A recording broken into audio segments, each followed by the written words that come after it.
નમસ્કાર ખેડૂત મિત્રો, ખેડૂત પ્રયાસ ચેનલમાં આપનું સ્વાગત છે। આજે તારીખ 11 એપ્રિલ 2024 સવારના મહત્વના હવામાન સમાચાર ચેનલમાં નવા આવો તો સબસ્ક્રાઇબ કરી લેજો।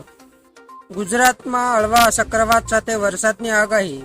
12 થી 17 એપ્રિલ સર્જાઈ છે પ્રી મોન્સૂન એક્ટિવિટી।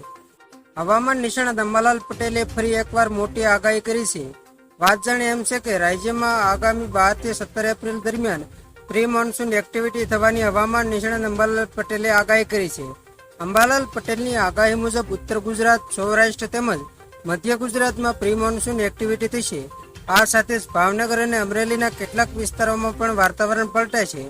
20 એપ્રિલ બાદ મધ્ય ગુજરાતમાં ગરમીનો પારો 43 ડિગ્રી સુધી પહોંચશે। અંબાલાલ પટેલની આગાહી મુજબ મે મહિનાના અંતમાં અરબ સાગરમાં હળવા ચક્રવાતની પણ અસર વર્તાય છે।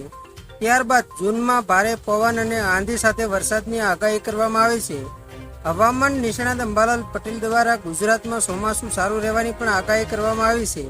અંબાલાલ પટેલની આગાહી મુજબ રાજ્યમાં 96 થી લઈને 160% વરસાદ પડવાનું અનુમાન છે।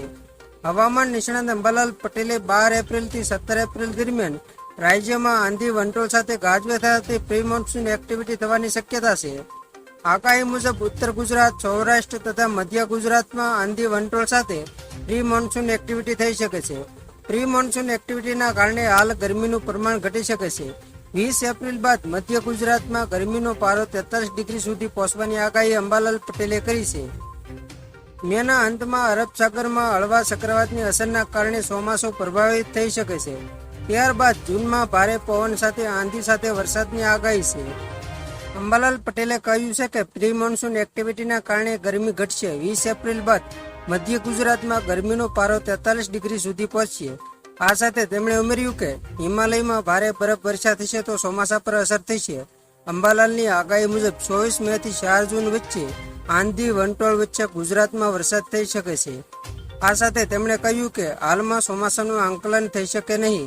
આંકડાકીય માહિતી મેળવ્યા બાદ ચોમાસાનો ખ્યાલ આવે છે। તો ખેડૂત મિત્રો, આ હતા સવારના મહત્વના હવામાન સમાચાર। ફરી વખત મળીશું નવી અપડેટ સાથે। ત્યાં સુધી જોતા રહેજો ખેડૂત પ્રયાસ યુટ્યુબ ચેનલ।